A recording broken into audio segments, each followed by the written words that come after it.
Hello, good morning. My name is Sumit Kumar. Today we will discuss about Active Directory Domain Service.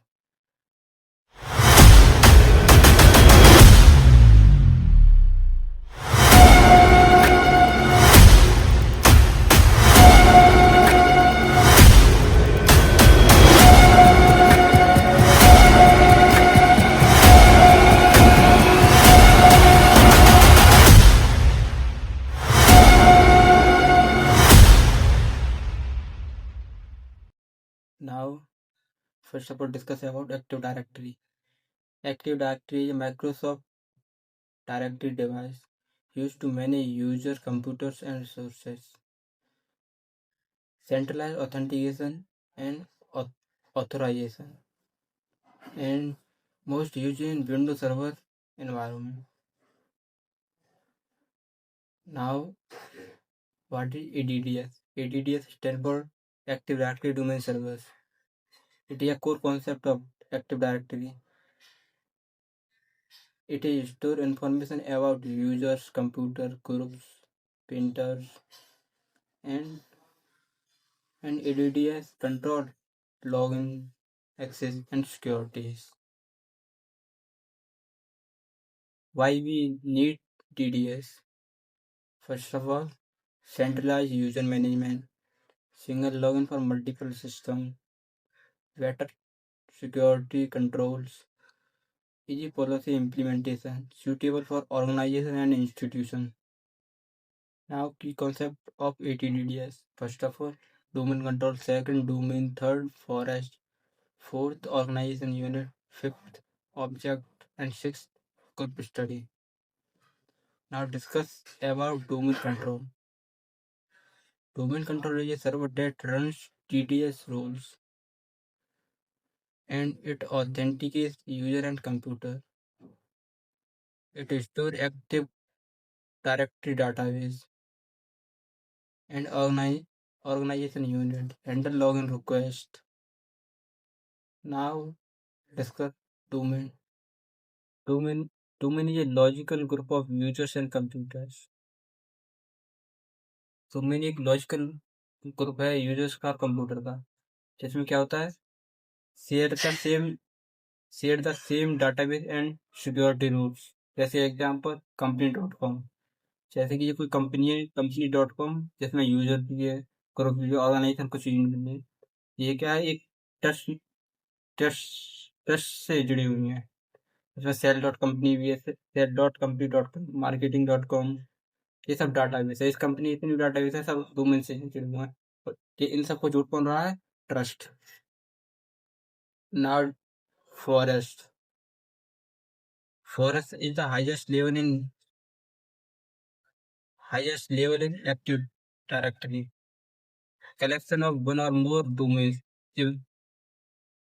One और मोर domain का collection होता है share schemas configuration global catalogues इसका diagram है जिसमें क्या tree इसमें ट्री रूट डोमेन है फॉरेस्ट डोमेन चार्ट डोमेन है now we will discuss about organization unit organization unit क्या है used to organize objects make management easier used to applying group policies organization group policy में आराम से apply कर सकते हैं objects in EDS का object small unit in Active Directory type of object users computer printer groups each group has attribute like name ID password now group policy GPO को कहते हैं group policy used to control user and computer behavior example password policy desktop installation software installation each object has attribute like name ID password ये सब group policy के अंदर आते हैं how EDS work कैसे करता है ये लॉगिन प्रोसेस में user enter name and password request to send domain control पहले तो जो नेम और पासवर्ड डालेगा अपना यूजर तो जो रिक्वेस्ट आएगी वो डोमेन कंट्रोल का हो जाएगा और डोमेन कंट्रोल को वेरीफाई करेगा उसके बाद एक्सेस ग्रांटेड और डिनाइड करेगा। तो सही होगा तो ग्रांटेड कर देगा, गलत होगा डिनाइड कर देगा। जैसे कि ये है टाइगर, तो यूजर अपना पहले वो डाल रहा है नेम एंड पासवर्ड, फिर डोमेन कंट्रोल से चेक कर रहा है, फिर वेरीफाई कर रहा है, उसके बाद ग्रांटेड दे रहा है। और नेटवर्क से अगर इनवैलिड है तो उसे सीधे डिनाई कर देगा। अब बेनिफिट ऑफ एडीटीआर, इसके बेनिफिट क्या है? Centralize centralize administration, strong security, easy scalability, efficient source management, time saving for administrator। Real life example, जैसे कि कॉलेज कॉलेज कंप्यूटर लैब, जितने कॉलेज कंप्यूटर लैब होते हैं इसमें क्या है, कोई अगर हमें सॉफ्टवेयर डाउनलोड करना है जो कॉलेज का सर्वर है वहाँ से अगर हम डालेंगे तो जितने भी हमारे कंप्यूटर होंगे लैब के अंदर उनके सब कुछ चले जाएगा। ऑब्वियसली नेटवर्क होता है, बैंक सिस्टम में भी है यही use.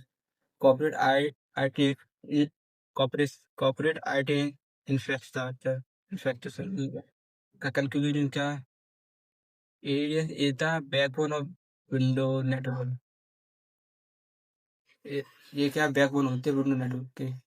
Help manage user system and security, manage करने के लिए यूजर सिस्टम सिक्योरिटी को मैनेज करना essential for medium to large organisation. ठीक है, जैसे कि हमारे हमारे कॉलेज के अंदर एक कोई भी लैब है, अगर उसमें हमें कोई भी मान लो सॉफ्टवेयर डाउनलोड करना है, और हम ये तो पॉसिबल ही है हर पीसी के ऊपर जाके हम सिस्टम के ऊपर जाके डाउनलोड करेंगे। इसमें क्या होता है, एक एडीडीएस होता है। एडीडीएस यही यूज कराता है कि हम एक सिस्टम से सारे पीसी के अंदर वो सॉफ्टवेयर डाउनलोड कर दें या फिर डिलीट कर दें वहीं से ठीक। इसमें ये यूज होता है एडीडीएस। Thank you.